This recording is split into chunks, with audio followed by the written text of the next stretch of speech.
It was supposed to be a work retreat, one of those team-building weekends designed to foster camaraderie and synergy. I wasn't thrilled about the idea of spending 3 days snowed in with my coworkers, but attendance was mandatory. The retreat was held at an old lodge in the mountains, a place that had supposedly been a popular ski resort decades ago but had since fallen into disrepair.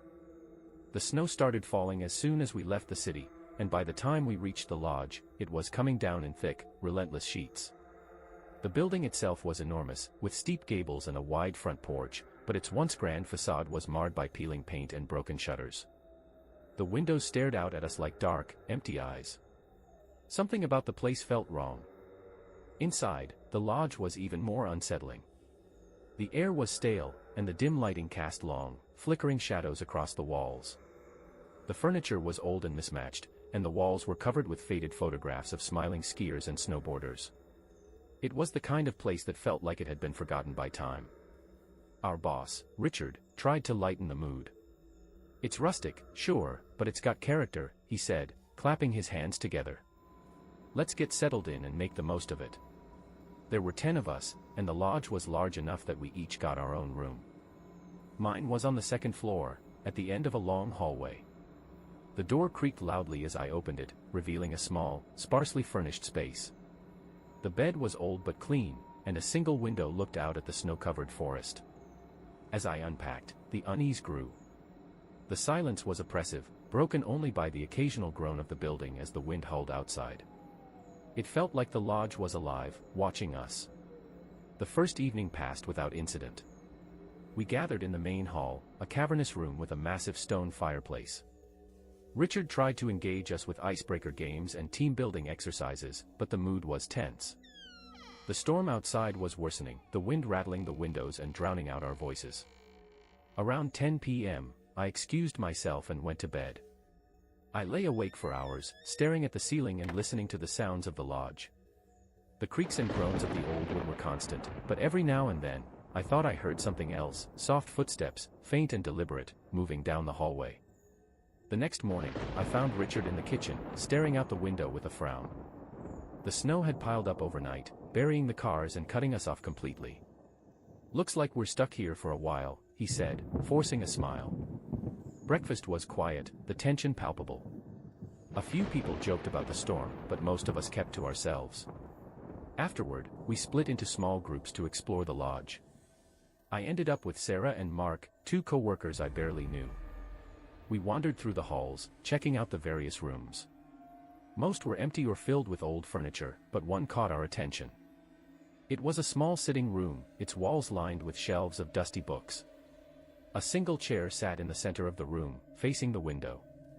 There was something on the chair. It was a small, wooden figurine, carved into the shape of a man. The craftsmanship was crude, but its features were clear: hollow eyes, a gaping mouth, and long, spindly arms. Mark picked it up, turning it over in his hands. "What do you think this is?" he asked. Sarah shrugged. "Probably just some old decoration." But as we stood there, a strange feeling came over me. The air in the room felt heavy, like it was pressing down on us. I wanted to leave. That night, the atmosphere in the lodge grew worse. The storm outside was deafening, and the power flickered several times before going out completely. We gathered in the main hall, lighting candles and trying to keep warm by the fire. It was then that we noticed the figurine. It was sitting on the mantel above the fireplace.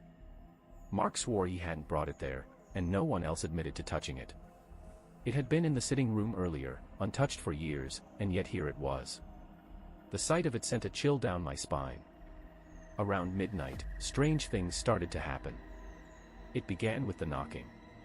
Soft at first, coming from the front door, but it quickly grew louder and more frantic. Richard grabbed a flashlight and opened the door, but there was no one there. The snow outside was untouched, no footprints leading to or from the lodge. Then came the whispers. They were faint, almost too quiet to hear, but unmistakable. Low, murmuring voices that seemed to come from the walls themselves. We huddled together in the main hall, too afraid to move, as the whispers grew louder. And then we heard the footsteps. They came from upstairs, slow and deliberate, moving from room to room. Each creak of the floorboards sent a jolt of fear through me. Mark grabbed a fire poker, his hands trembling, and we all stood frozen as the footsteps drew closer. The footsteps stopped at the top of the staircase. For a long moment, there was silence. Then, slowly, a shadow appeared on the wall, the silhouette of a tall, thin figure, standing at the top of the stairs. It didn't move, didn't make a sound, but we could all feel its gaze. The power came back on suddenly, the lights flooding the room. The shadow was gone, and the whispers ceased. We spent the rest of the night in silence, too afraid to sleep. The next morning, we decided to leave, despite the storm. We dug the cars out as best we could and drove back to the city without looking back. A week later, I received an email from Sarah. She had been doing some research on the lodge and discovered its dark history. Decades ago, it had been the site of several disappearances, and the locals believed it was cursed. The figurines, she said, were meant to ward off whatever haunted the place. But we had disturbed one. I haven't seen Sarah or Mark since that weekend. They stopped responding to my calls and emails, and when I went to their apartments, they were empty. Their things were gone, and no one seemed to know where they had gone. And every night, I dream of the shadow on the stairs. It's waiting. For me. 2 winters ago, I agreed to join my girlfriend Sophie and her friends for a weekend trip to a remote cabin in the Rocky Mountains. It was supposed to be a relaxing getaway, just 6 of us, plenty of food, and nothing to do but enjoy the snowy landscape. Sophie had rented the cabin from a colleague who assured her it was quaint and cozy, but when we arrived, it felt more abandoned than charming. The cabin sat at the end of a long, winding trail that barely passed for a road. It was small and weathered, with a sagging roof and frosted-over windows. The storm clouds above promised a snowstorm, but we were determined to make the most of the weekend. I should have turned around the moment I stepped inside. The cabin was freezing, despite the wood stove in the corner. It had an old, musty smell, like it hadn't been used in years. The furniture was mismatched and worn, and the single overhead light flickered faintly when we turned it on. Sophie brushed it off, laughing as she set down her bags. "It's just for 2 nights," she said. "It'll be fun." The others, Matt, Clara, Jason, and Rachel, arrived soon after, bringing enough food and drinks to last the weekend. We got a fire going, cooked dinner, and tried to settle in. But I couldn't shake the unease that crept over me as the sun set. The woods outside felt too quiet, the kind of silence that made the hairs on the back of your neck stand up. By 9 p.m., the snowstorm had started. Heavy flakes swirled against the windows, and the wind howled like a living thing. The storm wasn't supposed to hit until the following day, but it had arrived early and with a vengeance. We were snowed in by midnight, the trail we'd come up completely buried. Despite the weather, the others seemed to be having a good time. We played card games by the fire, laughing and passing around drinks. I tried to join in, but something kept drawing my attention to the window. The darkness outside was impenetrable, but I couldn't shake the feeling that something was out there, watching us. Around 1 a.m., Clara went to bed, followed by Jason and Rachel. Sophie and I stayed up with Matt, the 3 of us talking quietly by the fire. The wind had picked up, rattling the cabin walls and making the windows creak. At one point, I thought I heard something else, a faint tapping sound, barely audible over the storm. "Did you hear that?" I asked, glancing toward the window. "Hear what?" Sophie replied, yawning. "It sounded like knocking." Matt shrugged. "It's probably just the wind." I wanted to believe him, but the tapping continued, soft and deliberate, like someone, or something, was trying to get in. I stood and walked to the window, peering out into the darkness. The snow was so thick I could barely see beyond the porch, but I thought I caught a flicker of movement, just a shadow, darting between the trees. "Sophie," I said quietly, "did you check if the doors were locked?" She gave me a tired look. "Relax, everything's fine." But I couldn't relax. I checked the front door myself, making sure it was locked, before heading back to the fire. The tapping had stopped, but the unease lingered, gnawing at the edges of my mind. At 3 a.m., I woke to the sound of footsteps. For a moment, I thought it was one of the others, but the footsteps weren't coming from inside the cabin. They were outside, crunching through the snow. I sat up, straining to hear, and realized they were circling the cabin, slow, deliberate steps that paused every few seconds before continuing. I shook Sophie awake, whispering, "There's someone outside." she groaned, rubbing her eyes. It's probably just an animal. No, I insisted. Listen. The footsteps stopped, and for a moment, the only sound was the wind. Then, from the porch, came a loud, deliberate knock. Sophie and I froze, staring at each other. What do we do? She whispered. I grabbed the fireplace poker, my hands trembling. Stay here, I said, creeping toward the door. My breath came out in shaky clouds as I approached, the cold seeping in through the cracks. Who's there? I called out. No answer. The knock came again, louder this time, echoing through the small cabin. I hesitated, every instinct screaming at me not to open the door. Instead, I peeked through the small window beside it. There was no one there. I stepped back, my heart pounding. The others were awake now, gathering in the living room, their faces pale with fear. What's going on? Clara asked, pulling a blanket around her shoulders. Someone's out there, I said. I heard them walking around. Jason grabbed a flashlight and opened the window, shining the beam into the storm. The snow reflected the light, making it impossible to see anything beyond a few feet. I don't see anyone, he said. But the footprints, I insisted. They were circling the cabin. When we checked, the snow was untouched. The rest of the night was tense. We huddled together by the fire, jumping at every sound. The knocking didn't return, but the storm raged on, the wind screaming like it was alive. By morning, the storm had eased, leaving behind a thick, pristine blanket of snow. We decided to leave, even though the trail was barely navigable. We packed quickly, eager to escape, but as we loaded the cars, we found something that made my blood run cold. On the porch, carved into the wood, was a single word: leave. The drive back was silent, the air in the car heavy with unspoken fear.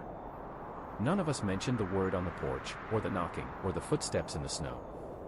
But I knew we were all thinking the same thing. Whatever had been outside the cabin wasn't human. And it didn't want us there. It was a frigid December evening, and the snowstorm outside was relentless. I had been visiting my parents in a small, remote town for the holidays and decided to leave early to beat the worst of the storm. My car, an older sedan with barely functioning heat, wasn't the most reliable vehicle for such conditions, but I figured I could make it home before things got too bad. The snow began falling heavier as I drove, the road ahead becoming increasingly difficult to see. I had always prided myself on being a cautious driver, but even my confidence was wavering. The twisting country road seemed endless, flanked by towering pine trees that swayed ominously in the wind. I checked the clock, 8:47 p.m. I still had at least an hour to go. About 10 minutes later, I saw him. A figure stood at the side of the road, barely visible through the swirling snow. He wore a dark coat and a scarf that obscured most of his face, one arm outstretched with his thumb pointing upward. A hitchhiker. Ordinarily, I wouldn't have considered stopping, but something about the storm, and his solitary, motionless stance, made me pause. Against my better judgment, I slowed down and rolled the passenger window down slightly. Need a lift? I called out. The man nodded but didn't speak. He opened the door and slid into the seat beside me, bringing a rush of icy air with him. As he settled in, I noticed his gloves were tattered, and his boots were caked in snow. He didn't look at me, keeping his face turned toward the window. Where you headed? I asked, trying to sound casual. Down the road, he replied, his voice low and monotone. I'll let you know when to stop. We drove in silence for a while, the only sounds the hum of the engine and the relentless hiss of snow hitting the windshield. I couldn't help but glance at him occasionally. His posture was rigid, and his breath fogged up the window. Something about him felt off. I couldn't put my finger on it, but my instincts were screaming at me to be cautious. Rough night to be out walking, I said, trying to ease the tension. He didn't respond. The storm worsened, and I had to focus on the road to avoid skidding. The headlights barely pierced through the thick curtain of snow, and the visibility was almost non-existent. After what felt like an eternity, the man finally spoke. Turn left up ahead, he said. I frowned. There wasn't a left turn on this stretch of road, or at least, there shouldn't have been. But as we approached, I noticed a narrow, unmarked path cutting through the trees. It wasn't paved, just a dirt trail covered in snow. My stomach tightened. Are you sure? That doesn't look like a road. Turn, he said, more forcefully this time. Reluctantly, I complied. The car bumped and jostled over the uneven path, the tires struggling for traction. The trees closed in around us, their branches forming a dense canopy that blocked out what little light there was. My unease grew with every passing second. How much farther? I asked, my voice trembling slightly. Not far, he said. The path ended abruptly in a small clearing. The snow here was untouched, pristine, and eerily still. The man turned to me for the first time, and I finally got a clear look at his face. His eyes were cold and unblinking, his expression unreadable. Wait here, he said, opening the door and stepping out into the snow. He disappeared into the trees without another word. I sat there, gripping the steering wheel tightly, every nerve in my body screaming at me to leave. But I hesitated. What if he needed help? What if he was injured or lost? Against my better judgment, I decided to wait. Minutes passed, then half an hour. The cold seeped into the car, and the windows began to frost over. My breath came out in shaky clouds as I debated what to do. Just as I was about to leave, I heard it, a faint tapping on the rear window. I whipped around, but there was nothing there. Just darkness and snow. My heart raced as I checked the mirrors, but the clearing was empty. The tapping came again, louder this time, from the driver's side window. I turned slowly, my pulse pounding in my ears. A face was pressed against the glass, pale and distorted, its features grotesque and inhuman. It wasn't the man I had picked up, it couldn't be. I screamed, fumbling to start the car, but the engine sputtered and died. The tapping grew more insistent, coming from all sides now, as if the entire car was surrounded. Shadows flitted outside, darting between the trees, their movements too quick and erratic to be human. In a blind panic, I threw open the door and ran. The freezing air burned my lungs as I stumbled through the snow, the trees closing in around me.